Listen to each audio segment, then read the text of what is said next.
अरे भाई, ये तुम्हारी जिठानी नजर नहीं आ रही। साइमा कहाँ है? भाभी अपनी बहन के घर गई हैं। आपको तो पता है मलका आपा कि भाभी की अपनी बहन नफीसा के साथ कितनी बनती है। अगर उनके घर चली जाएं तो रात से पहले तो नहीं आती। ये तो तुम ठीक कह रही हो। बस एक बात है, साइमा को कोई कहने सुनने वाला जो नहीं है। अब तुम देखो, तुम किसी के पास सारे दिन के लिए चले जाओ तो साइमा देखो कैसे बातें बनाती है तुम्हारे पीछे। अरे नहीं मलका आपा, वो तो मुझे कहती हैं कि कहीं चली जाया करो, बस मेरा ही नहीं दिल करता। अरे रहने दो रहने दो, मुझे पता है तुम्हारे पीछे कितनी बातें बनाती है साइमा पूरे खानदान में।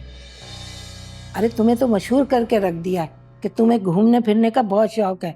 घरदारी से तो तुम्हारा कोई ताल्लुक ही नहीं है। क्या कह रही हैं आप मलका आपा? ये कहती है मेरे बारे में? बिल्कुल ठीक कह रही हूँ। कल शादी में तुम्हें कुलसुम खाला ने देखा था तो कह रही थी कि देखो सोहेल की दुल्हन कैसे बन संवर के आई है। एक फारूक की दुल्हन है जिसे घर के कामों से फुर्सत ही नहीं मिलती, जो खुद पे तवज्जो दे।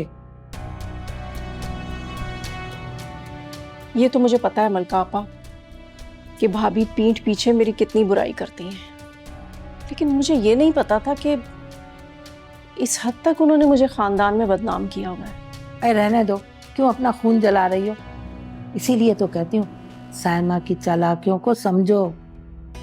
अब देखो, अपने मियाँ को ही देख लो कैसे साइमा के पीछे भाभी भाभी करके फिरता है।